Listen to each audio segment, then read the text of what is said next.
Hey guys, welcome back to Nature's Cadence Farm. Mr. Cadence here, and we're going to be working on this 2001 Jeep Grand Cherokee. And what we've got is a coolant leak. And I'm going to get you in here a little bit closer so I can show you what's going on. But what's going to happen is actually we're going to change out the radiator.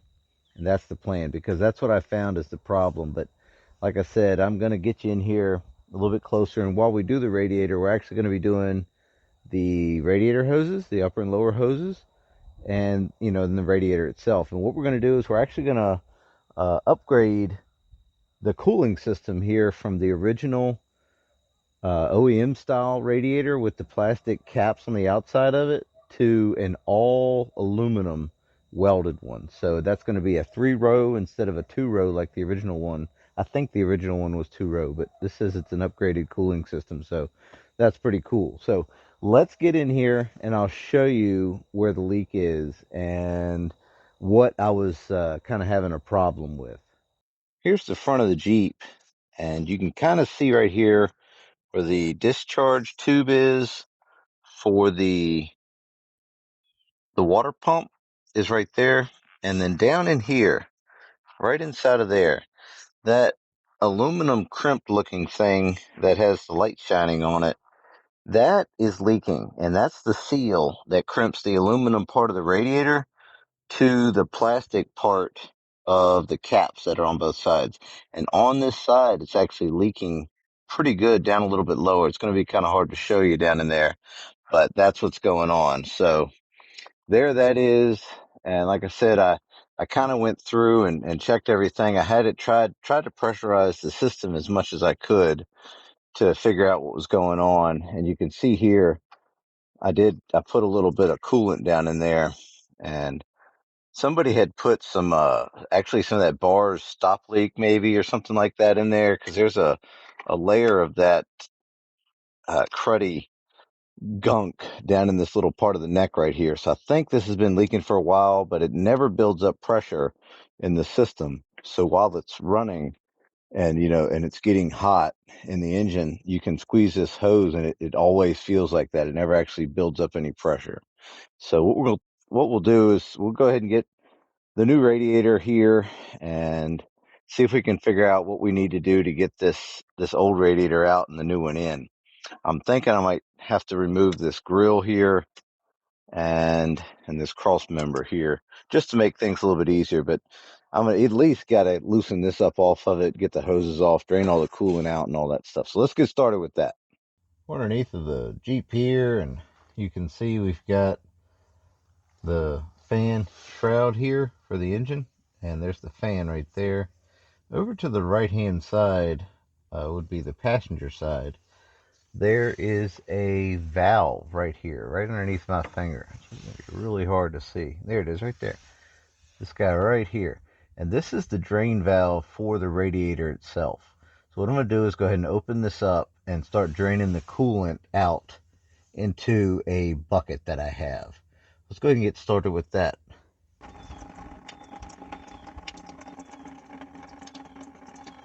While the water is draining out of the radiator here, I'm going to go ahead and remove this cross member. It seems like that's going to help kind of free things up, give me a little bit more room to work. I've got some T30s. There's 4 of them. 2 of them on this side, 2 of them on the other side. And then I've got 4 of these 10 millimeter headed bolts that I'm going to pull out. So let's go ahead and get these guys out of here.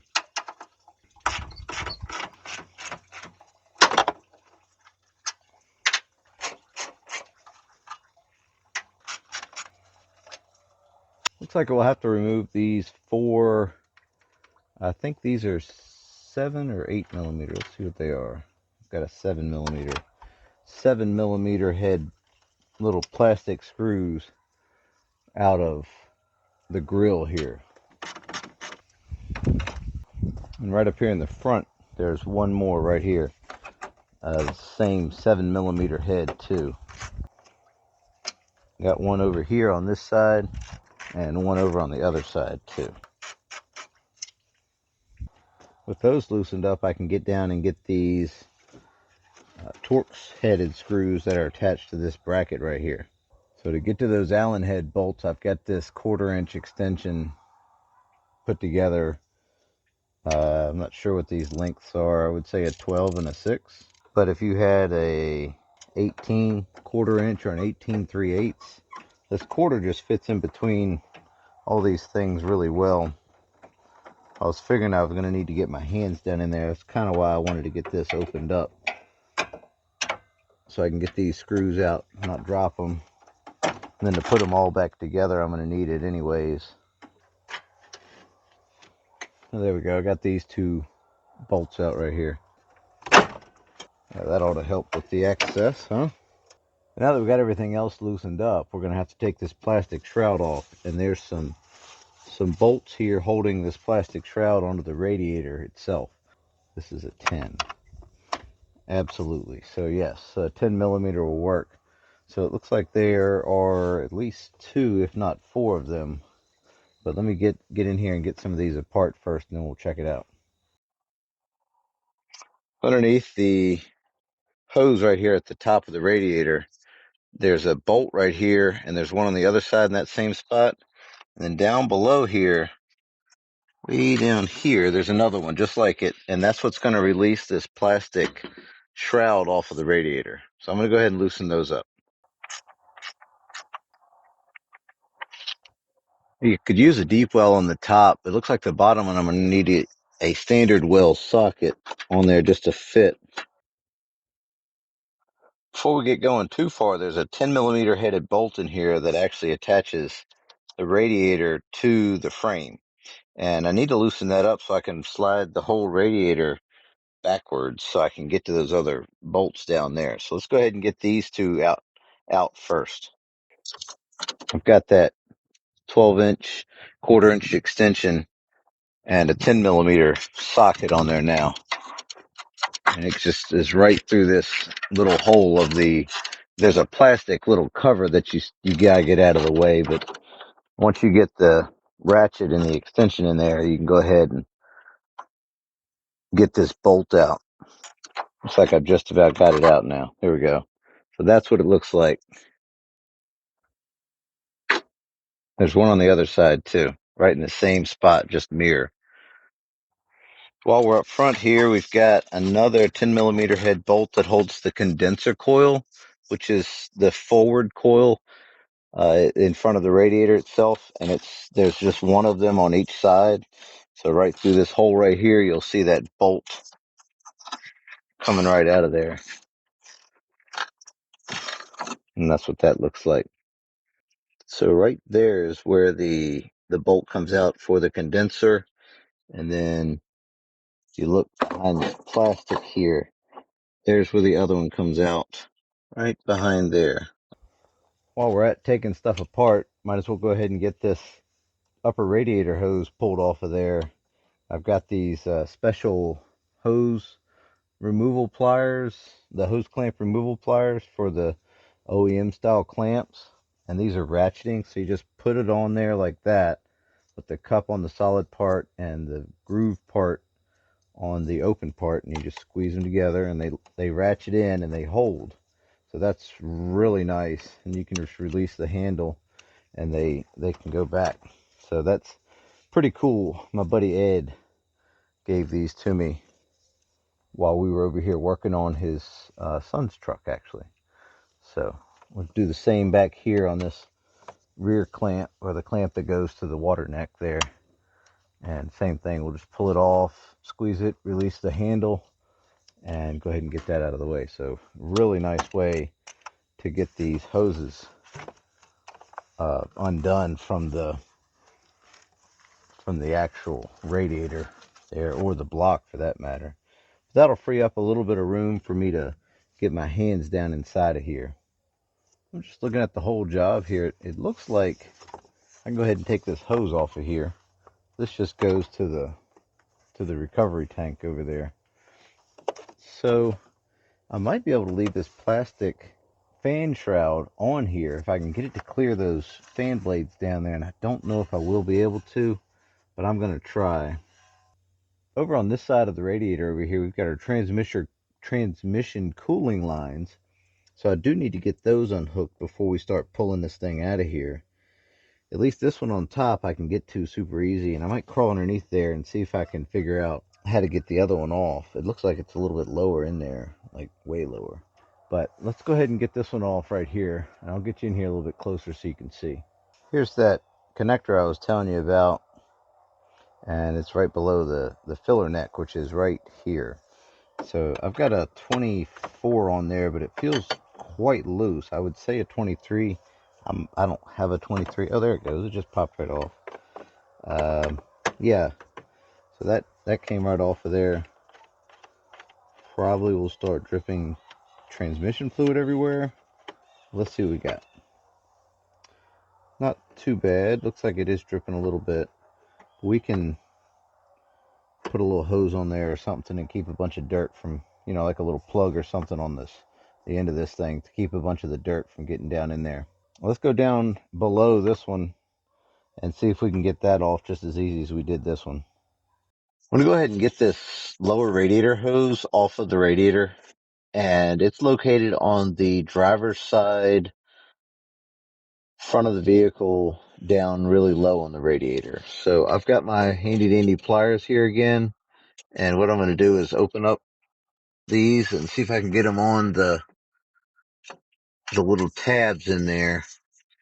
Let's see if we can do that. So right above the lower radiator hose connection is where the transmission cooler mount, or transmission cooler line rather, attaches. I finally got that undone, and I went ahead and got the lower radiator hose pulled off of that little hose thing right there. So anyways, got that off of there. And all we have to do now, there's an electrical connection over here, right up there. We're going to get that from above, and we should be able to try to get this radiator and shroud pulled out of here. I don't know yet, but we'll try. Right down here is this connector, and when I get it apart, I'll show you. There's a little red lever you got to slide over, and once you do that, then you can go ahead and push down on the little safety catch, and then it should come right apart. Should I say? Just going to make sure the little red lever is pushed over far enough. And it looks like that's going to do it. There's a little lever in the back you got to push and pull it at the same time. So there's the connector there. All right, so it looks like everything is disconnected. That's for the fan, by the way, the electric fan in this thing. Looks like the condenser itself was laying in two little cradles inside of the radiator. It looks like it would be helpful. There's two more T30 screws down inside of this area here between the condenser and the grill. So I'm going to put all this back together again, this 12-inch and the 6-inch extension, and see if I can get down in there and get those two screws out. They look like they attach to this grill, and it might give me the room that I need to get the condenser clear. It looks like if I go down through the grill, actually the very top hole of the grill, I can get to that screw, that bolt, really easy, that Torx-headed bolt.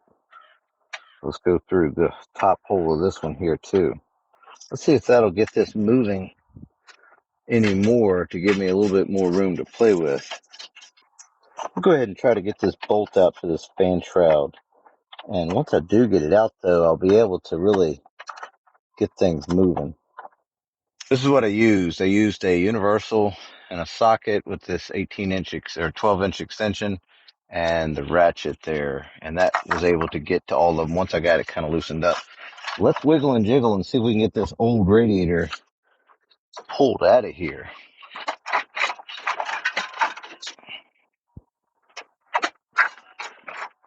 Looks like what's holding me up is the lower radiator mount. So let's see if we can get the radiator past the shroud. So the shroud will stay behind. There we go. And should be able to get it on out of there now. Not much left. Got it. Yeah, we'll go ahead and pull this out of there too. I just had to unclip the transmission cooler line off of this little thing right there. We'll clean this up while we got it out of there. Man, if that fan goes out, it's going to be a bear to get to.